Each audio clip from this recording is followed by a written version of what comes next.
Ensure you have a recent version of Android Studio installed, Arctic Fox, Dolphin or newer.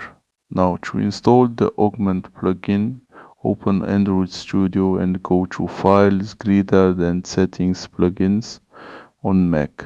Android Studio Preferences greater than Plugins.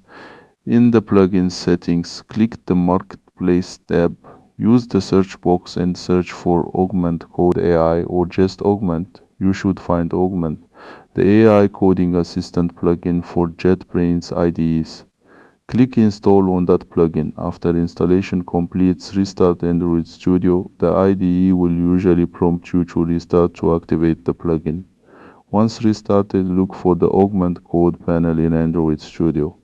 Typically, a small augment icon or tab will appear in the IDE's tool window bars. For example, you might see an augment icon on the right side or at the bottom, similar to where the Logcat terminal or to-do windows are.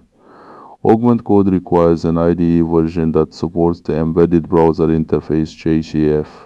In modern Android Studio versions, this is built in, but if you run into issues with the Augment panel not showing, you may need to check your IDE's runtime.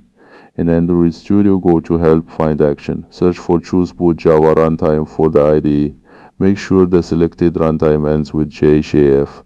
This indicates support for the embedded web view needed by Augment. Click the Augment icon to open the AI Assistant panel.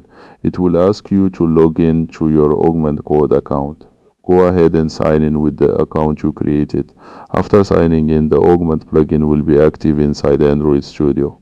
Okay, alright guys, see you in the next lecture for the Augment Code AI discovery.